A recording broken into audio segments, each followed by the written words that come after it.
సూరమ్మ తన కొడుకుకి రోజా అనే అమ్మాయితో పెళ్లి ఫిక్స్ చేస్తుంది. అనుకున్నట్టుగానే ఒక మంచి ముహూర్తంలో పెళ్లి చేస్తుంది. కొడుకుకి పెళ్లి చేసేయడంతో సూరమ్మ చాలా సంతోషంగా ఉంటుంది. అబ్బా! ఇప్పుడు నాకు చాలా హాయిగా ఉంది. ఎంత సంతోషంగా ఉన్నానో మాటల్లో చెప్పలేను. ఈ సంతోషానికి కారణమేంటో తెలుసుకోవచ్చా? ఇంకేముంటుంది? నా కొడుక్కి పెళ్లి జరిగిపోయింది. ఇంతకంటే ఏ తల్లికైనా సంతోషం ఏముంటుంది? ఓ, అది కూడా నిజమేలే. ఇంతకీ నీ కోడల్ని ఎప్పుడు పరిచయం చేయబోతున్నావు సూరమ్మా? అవును, పెళ్ళి ఎక్కడో దూరంగా ఉన్న పల్లెటూరులో పెట్టుకున్నావు. మేమంత దూరం రాలేకపోయాం. నిజానికి ఈ ఊర్లోనే పెళ్లి ఘనంగా చెయ్యాలనుకున్నాను. కాని అమ్మాయి ఇంట్లో పెళ్లి చేయడం మన సంప్రదాయం గదా. అందుకే పెళ్లి మా కోడలూరులోనే చేశాము. కాని మీరేం కంగారు పడకండి. త్వరలోనే మీకు నా కోడల్ని పరిచయం చేస్తాను. ఊరికే పరిచయం చేస్తే ఏం బాగుంటుంది చెప్పండి. అందుకే మిమ్మల్ని ఒకరోజు నేను డిన్నర్కి పిలుస్తానులే. అలా సూరమ్మ ఉదయాన్నే టీ తాగుతూ తన స్నేహితులతో మాట్లాడుతుంది. అలా కొంత సమయానికి సూరమ్మ తన ఇంటి లోపలికి వెళ్ళిపోతుంది. అత్తయ్యా, ఏంటి ప్రతిరోజు టీ తాగుతూ ఇలా మీ స్నేహితులతో మాట్లాడటం మీకలవాటా? అవునమ్మా, ఎన్నో ఏళ్ల నుండి నాకు ఉదయాన్నే టీ తాగుతూ కాసేపు నా స్నేహితుల దగ్గర కూర్చొని కబుర్లు చెప్పుకోవడం అలవాటు. ఆ తరువాత గాని వంట మొదలు పెడతాను. ఆ అవసరం ఏం లేదత్తయ్యా, నేనొచ్చేశాను కదా. ఇక ఇవాల్టి నుండి నేనే వంట చేస్తాను. మీరస్సలు శ్రమ తీసుకోవాల్సిన పనే లేదు. ఎంత అదృష్టవంతురాల్ని నేను. నాకింత మంచి కోడలు దొరికింది. నిన్ను చూస్తుంటే నాకు చాలా గర్వంగా ఉంది. సాధారణంగా ఏ కోడలైనా మొదటి రోజే ఇంట్లో అన్ని పనులు చేయాలంటే ఇబ్బంది పడుతుంది. కానీ నువ్వేమో మా అందరితో చక్కగా కలిసిపోయి పనులు కూడా మొదలు పెట్టేస్తానంటున్నావు. నీలాంటి కోడలు నాకు దొరకడం నిజంగా నా అదృష్టమే. మీరు మరీ పొగిడేస్తున్నారత్తయ్యా. ఇంతకీ టిఫిన్ ఏం చేయమంటారో చెప్పండి. నువ్వు ఏం వండినా పర్వాలేదమ్మాయి, ఏదైనా తింటానులే. కాకపోతే త్వరగా వండితే బాగుంటుంది. నాకు షుగర్ ఉంది కదా, అందుకే టైంకి తిని టాబ్లెట్ వేసుకోవాల్సి ఉంటుంది. అయ్యో అత్తయ్య, మీరస్సలు కంగారు పడకండి. నేనున్నాను కదా. చెప్పిన టైం కంటే 5 నిమిషాల ముందుగానే వంట చేసి మీ ముందు పెట్టేస్తాను చూడండి. అని చెప్పి రోజా వంటగదిలోకి వెళ్ళిపోతుంది.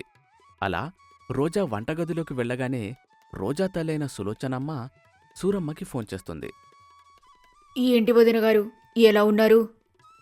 నేను బాగానే ఉన్నాను వదిన. ఇంతకీ మీరెలా ఉన్నారు? నేను కూడా బాగానే ఉన్నాను. ఇంతకీ మీరు టిఫిన్ తిన్నారా లేదా? ఇంకా లేదు. ఇదిగో మీ అమ్మాయి వంట చేయడానికి కిచెన్లోకి వెళ్ళింది ఇప్పుడే. అమ్మో, అవునా? ఏంటోదినా అమ్మో అని అంటున్నారు? ఎందుకు అలాగంటున్నారు? అంటే నాకు కాస్త భయంగా ఉందండి. మన పెద్దలంటారు కదా, 1000 అబద్ధాలాడైనా ఒక పెళ్లి చేయమని. నేను పెళ్లికి ముందు మీ దగ్గర ఒక విషయాన్ని దాచాను. ఏంటి? ఒక విషయాన్ని దాచారా? ఏంటది? ఇంతకీ మీరు మాకు చెప్పకుండా ఏం దాచిపెట్టారు? నా నోటితో నేను చెబితే ఏం బాగుంటుందిలేండి. ఎలాగో మా అమ్మాయి వంట చేయడానికి వంటగదిలోకి వెళ్ళిందంటున్నారు కదా. ఒక అరగంటలో వంట ముగించుకొని ఆహారం తెస్తుంది. అప్పుడు మీకే అర్థమవుతుందిలేండి. అని చెప్పి సులోచన ఫోన్ పెట్టేస్తుంది. అప్పుడే రఘు తన గదిలో నుండి వస్తాడు. ఏంటమ్మా, ఇంత పొద్దు పొద్దున్నే ఎవరితో ఫోన్లో మాట్లాడుతున్నావు? మీ అత్తగారు ఫోన్ చేశారా? ఏదో చెప్పాలనుకుంటున్నారు గాని చెప్పలేకపోతున్నారు. వీళ్ళు మన దగ్గర ఏదో దాచారంట. ఏం దాచారు? ఏమోరా, నాకు కూడా అదే అర్థం కావటం లేదు. ఇంకా టిఫిన్ తయారవ్వలేదా? రోజా ఇప్పుడే వంటగదిలోకి వెళ్ళిందిరా. వంట చేస్తుంది. కాసేపట్లో అయిపోతుందిలే. ఇంతలో రోజా తను వండిన ఆహారాన్ని తీసుకుని డైనింగ్ టేబుల్పై పెడుతుంది. రఘు మరియు సూరమ్మ కూడా డైనింగ్ టేబుల్పై కూర్చుంటారు. అమ్మా రోజా, బాగా ఆకలిగా ఉంది, వెంటనే వడ్డించు. అలా సూరమ్మ అనగానే రోజా నల్లటి ఇడ్లీలను ప్లేట్లో వడ్డిస్తుంది. అది చూసి సూరమ్మ మరియు రఘు ఇద్దరూ ఆశ్చర్యపోతారు. ఏంటమ్మా, ఇడ్లీలు తెల్లగా ఉండాలి గాని ఇలా నల్లగా ఉన్నాయేంటి? కొంపదీసి మాడిపోయాయా? ఏంటి రోజా, కాస్త జాగ్రత్తగా చూసుకోవాలి గదా. సరే, వీటిని తీసుకుని వెళ్ళి పడేసి కొత్తగా ఇడ్లీలను మళ్ళీ చేసి తీసుకోనరా. అయ్యో అత్తయ్యా, ఇవి మాడిపోయిన ఇడ్లీలు కాదు. ముందు రుచి చూసి ఎలా ఉందో చెప్పండి. ఓహో, మాడిపోయిన ఇడ్లీలు కాదటమ్మా. ఓ, మాడిపోయిన ఇడ్లీలు కాదన్నమాట. ఆ, నాకు ఇప్పుడు అర్థమైంది. ఇందాకే నేను రోజాకు ఒక విషయం చెప్పానురా. నాకు షుగర్ ఉందమ్మా అన్నాను. అంతే, ఆ విషయాన్ని రోజా బాగా సీరియస్గా తీసుకున్నట్టుంది. అందుకే నా కోసం ఇలా రాగి ఇడ్లీ తయారు చేసి తీసుకొచ్చింది. అంతేనా రోజా? అయ్యో అత్తయ్య, ఇది రాగి ఇడ్లీ కూడా కాదు. గెస్ట్ చేయడం మానేసి ఒకసారి టేస్ట్ చేయండి అత్తయ్య. ఏమీ లేకుండా ఇడ్లీని ఎలా తినగలని చెప్పు. సాంబారు చట్నీ వడ్డించు. అలా సూరమ్మ అడగడంతో రోజా నల్లటి చట్నీని వడ్డిస్తుంది. ఏంటమ్మాయి, ఇడ్లీలు నల్లగా ఉన్నాయంటే ఏమో అనుకోవచ్చు. చట్నీ కూడా ఇలా నల్లగా ఉందేంటి? ఇది స్పెషల్ చట్నీ అత్తయ్య, చాలా టేస్టీగా ఉంటుంది. మా పుట్టింట్లో నేను ప్రతిరోజు నా కోసం ఇదే ఆహారాన్ని వండుకొని తినేదాన్ని. ఏంటో నా ఒక్కదానికి తప్ప ఈ ఆహారం ఎవ్వరికీ నచ్చేది కాదు. మా అమ్మకైతే అస్సలు నచ్చేది కాదు. సరే, మీరు దాని గురించి మర్చిపోండి అత్తయ్య. ముందు ఇడ్లీ చట్నీ తిని ఎలా ఉందో చెప్పండి. అలా రోజా చెప్పడంతో సూరమ్మ ఇక చేసేదేమీ లేక నల్లటి ఇడ్లీని చల్లటి చట్నీతో కలిపి తింటుంది. రఘు కూడా అలాగే తింటాడు. అలా తినగా వారికొక విషయం అర్థమవుతుంది. వారు తిన్నది చాక్లెట్తో నిండిన ఇడ్లీ, అలాగే చాక్లెట్తో తయారు చేసిన చట్నీ అని. వామ్మో, ఏంటమ్మా ఇది? ఇవేంటి ఇంత తీయగా ఉన్నాయి? ఇందులో ఏం కలిపావు? చిన్నపిల్లలు తినే చాక్లెట్ కలిపినట్టున్నావు గదా? మీరు నిజంగా చాలా ఇంటెలిజెంట్ అత్తయ్య. టక్కుమని భలే తెలుసుకున్నారు. మీరు నిజంగా సూపర్. ఇంతకీ ఇడ్లీ ఎలా ఉందో చెప్పలేదు. నీకేమైనా బుద్ధుందా? ఇలా ఎవరైనా చేస్తారా? చాక్లెట్తో ఇడ్లీ తయారు చేసావేంటి? అయ్యో, నేను చాక్లెట్తోనే ఇడ్లీ తయారు చేయలేదు. జస్ట్ ఇడ్లీ పిండిలో కాస్త కరిగించిన చాక్లెట్ కలిపాను అంతే. చట్నీలో కూడా వేరుశనగ పప్పులతో పాటు ఇదిగో కాసింత 5 స్టార్ కలిపాను అంతే. చూడండి ఎంత బాగా ఉందో. అమ్మో, నేను ఈ ఆహారాన్ని అస్సలు తినలేనమ్మా. నేనేమైనా తింటానన్నానా? నేను కూడా అస్సలు తినలేను. అలా సూరమ్మ మరియు రఘు తమ ముందున్న ఆహారం ప్లేట్లను దూరంగా జరుపుతారు. అంతే, రోజాకి చాలా బాధ కలుగుతుంది. ఒక్కసారిగా రోజా కళ్ళు తిరిగి పడిపోతుంది. అయ్యో, ఏమైందిరా ఈ పిల్లకి? ఇలా కళ్ళు తిరిగి పడిపోయిందేంటి? ఏమోనమ్మా, నాకు మాత్రం ఏం తెలుసు? కాస్త ఆ నీళ్ళని తన ముఖంపై జల్లురా, అప్పుడైనా మేలుకొస్తుందేమో. సూరమ్మ చెప్పినట్టుగానే రఘు ముఖంపై నీటిని చల్లుతాడు. ఎంత నీటిని చల్లినా సరే రోజా మాత్రం అస్సలు కళ్ళు తెరవదు. ఏం చేసినా ఈ రోజా కళ్ళు తెరవడం లేదమ్మా. నేను వెంటనే డాక్టర్కి ఫోన్ చేస్తాను. అంతకంటే ముందు ఒకసారి నేను సులోచనకి ఫోన్ చేస్తానాగు అంటూ సూరమ్మ సులోచనకి ఫోన్ చేస్తుంది. ఏంటండి ఇంతలోనే ఫోన్ చేశారు? నా కూతురు చాక్లెట్ ఆహారం తిన్నారా? ఏంటి తినేది? అంత చాక్లెట్ ఎవరైనా తినగలరా? నీ కూతురు హఠాత్తుగా కళ్ళు తిరిగి పడిపోయింది. ఆ విషయం గురించే మీకు కాల్ చేశాను. అయ్యో, మళ్ళీ కళ్ళు తిరిగి పడిపోయిందా? మీరేమైనా ఆహారం తిననని అన్నారా? అవును, ఆ చాక్లెట్ ఇడ్లీ చాక్లెట్ చట్నీ ఎలా తినగలము? అందుకే ఇవన్నీ నేను తినలేనని ముఖంపైనే చెప్పేశాను. మరి అదే మీరు చేసిన పెద్ద తప్పు. ఎవరైనా తను చేసిన ఆహారం తినకపోతే అలా కళ్ళు తిరిగి పడిపోతుంది. మీరొక పని చేయండి. నా కూతురు మీ ఇంటికొచ్చే సమయంలో 4 సూట్ కేసులు తెచ్చుకుంది కదా. అవునవును, 4 పెద్ద పెద్ద సూట్ కేసులతో మీ అమ్మాయి మా ఇంటికొచ్చింది. ఇప్పుడు ఆ సూట్ కేసులని ఏం చేయమంటారు? ఆ 4 సూట్ కేసులలో కేవలం 1 సూట్ కేసులో మాత్రమే బట్టలున్నాయి. మిగిలిన 3 సూట్ కేసుల్లో చాక్లెట్లున్నాయి. మీరు వెంటనే ఆ సూట్ కేసులు తెరిచి అందులో ఉన్న ఒక చాక్లెట్ని తీసుకొచ్చి నా కూతురికి వాసన చూపెట్టండి. వెంటనే నా కూతురు లేచి కూర్చుంటుంది. అలా సులోచన చెప్పగానే సూరమ్మ పరుగులు తీస్తూ రోజా గదిలోకి వెళ్తుంది. రోజా గదిలో ఉన్న సూట్ కేసులను తెరిచి చూస్తుంది. కేవలం 1 సూట్ కేసులో మాత్రమే బట్టలుంటాయి. మిగిలిన 3 సూట్ కేసులలో చాక్లెట్లుంటాయి.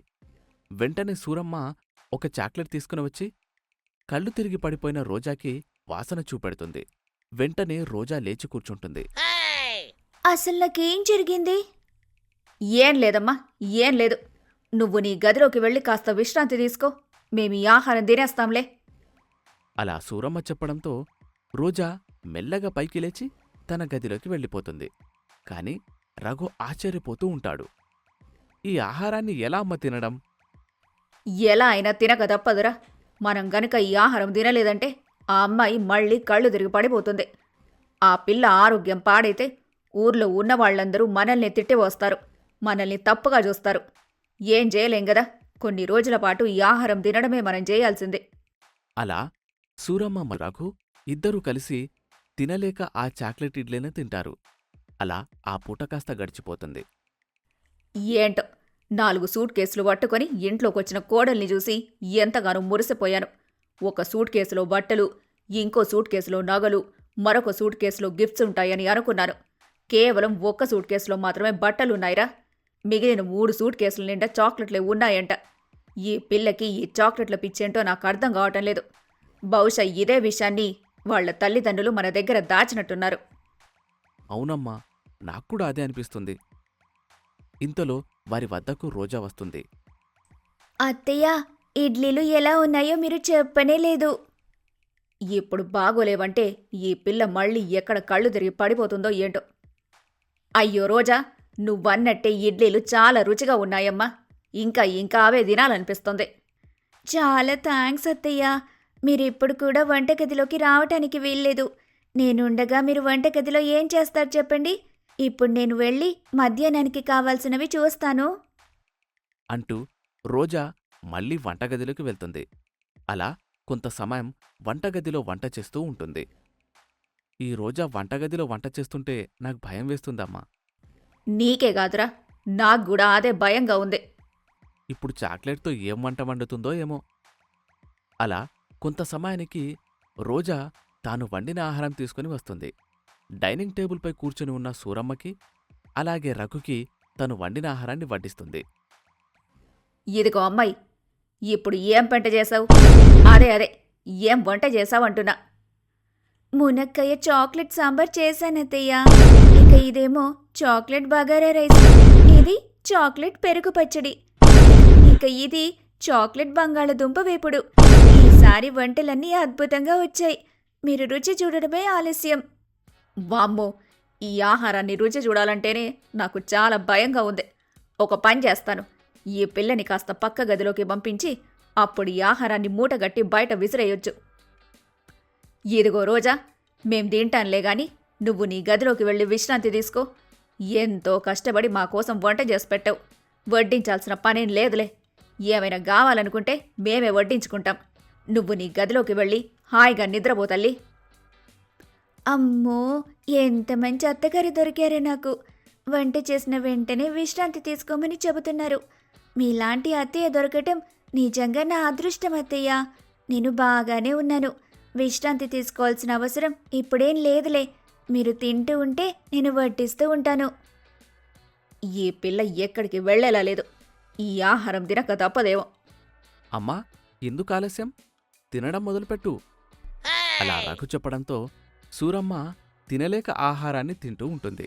రఘు కూడా అతి కష్టం మీద ఆహారాన్ని తింటూ ఉంటాడు. అత్తయ్య, మీరు అప్పటినుంచి తింటూనే ఉన్నారు కానీ ఎలా ఉందో చెప్పడం లేదు. కొత్తగా ఏం చెప్పాలమ్మా? నువ్వు అద్భుతంగా వంట చేస్తావు. ఇదే విషయాన్ని మీ ఇంట్లో వాళ్ళు కూడా నాకు ముందుగానే చెప్పారు.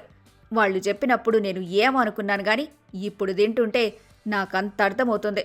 అద్భుతంగా ఉందనుకో. ఇలాంటి వంట అసలు ఎవ్వరూ తినలేరు. అదే ఇలాంటి వంట అసలెవ్వరూ చెయ్యలేరంటున్నా.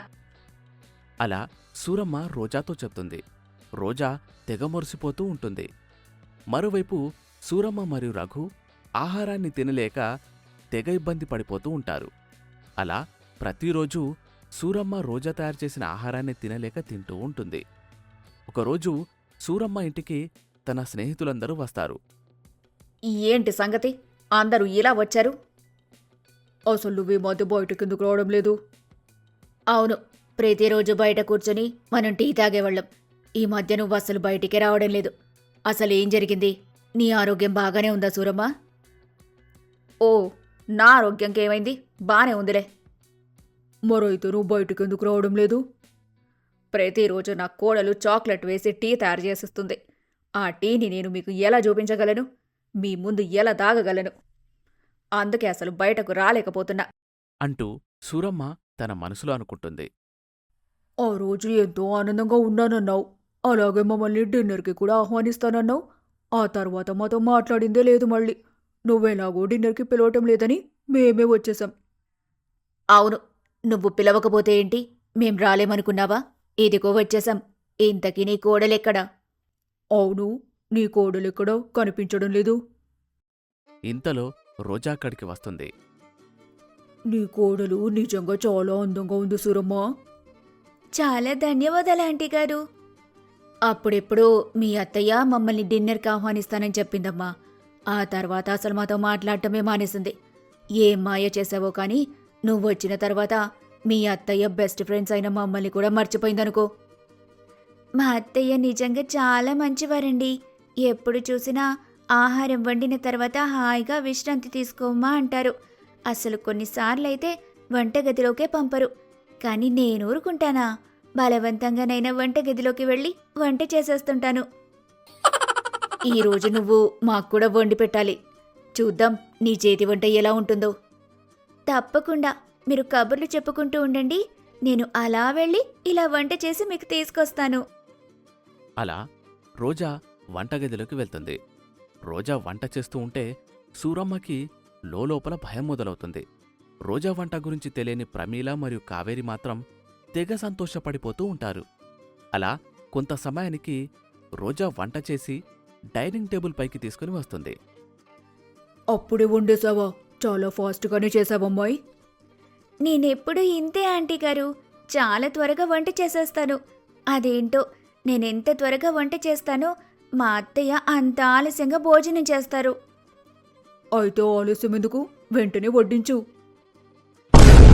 రోజా వారికి ముందుగా చాక్లెట్ బిర్యానీని వడ్డిస్తుంది. అది చూసి వారు ఆశ్చర్యపోతారు. మీకోసం నేను స్పెషల్గా ఈ వంటలన్నీ చేశానండి. తృప్తిగా తినండి. ఈ రైస్ ఏంటమ్మా బ్లాక్ కలర్లో ఉంది? కొంపదీసి మాడిపోయిందా ఏంటి?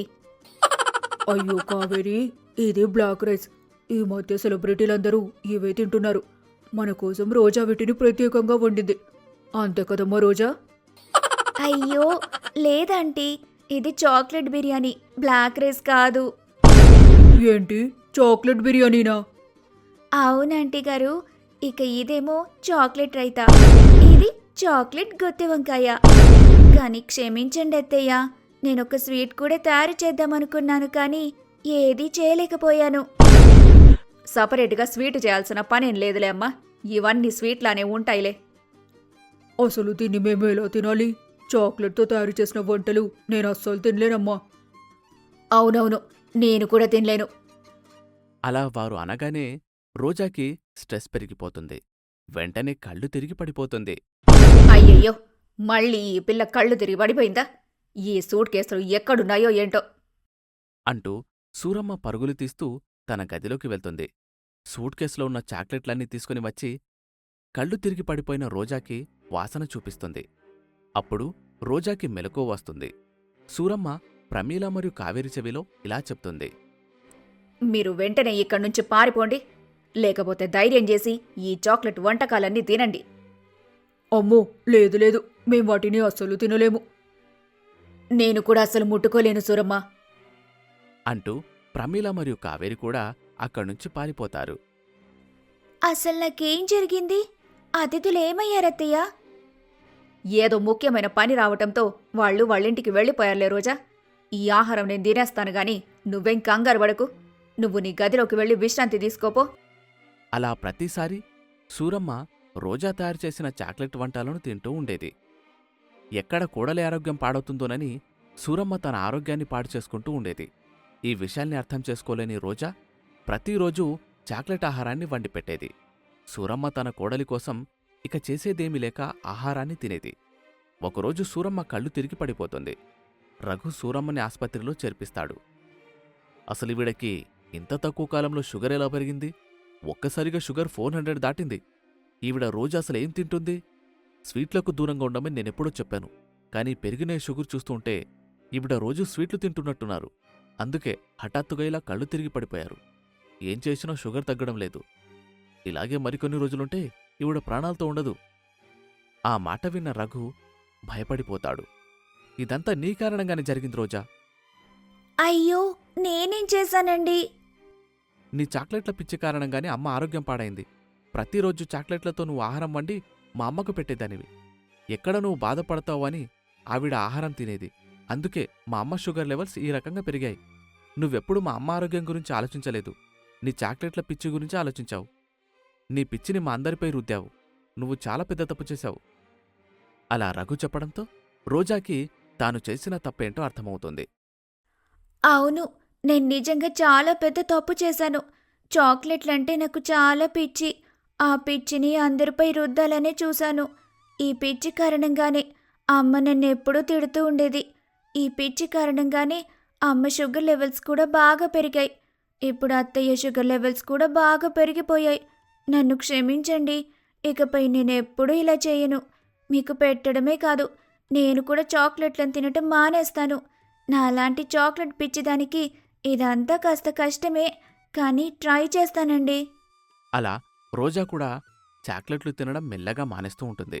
అంతేకాదు సాధారణ వంటలు చేయడం కూడా మొదలుపెడుతుంది. అలా కొన్ని రోజులకు సూరమ్మకి బాగవుతుంది. సూరమ్మ ఇంటికి వస్తుంది. అత్తయ్య గారు, నేను మీకోసం ఆహారం వండాను. ఈసారి మీరేం భయపడకండి. నేను మీకోసం సాధారణమైన వంటే చేశాను. కందిపప్పుతో తయారు చేసిన సాంబార్, బంగాళదుంప వేపుడు, నార్మల్ వైట్ రైస్. చాక్లెట్లు తినటం నేను కూడా మానేశాను అత్తయ్య. అంతేకాదు చాక్లెట్లని వంటల్లో కలపడం కూడా మానేశాను. మీరేమీ కంగారు పడకండి. ఇప్పటి నుంచైనా మీకు కావాల్సినట్టు తృప్తిగా భోంచెయ్యొచ్చు. అలా రోజాలోని మార్పుని చూసి సూరమ్మ ఎంతో సంతోషిస్తుంది. అలా కోడలికున్న చాక్లెట్ పిచ్చి కాస్త దూరమైపోతుంది.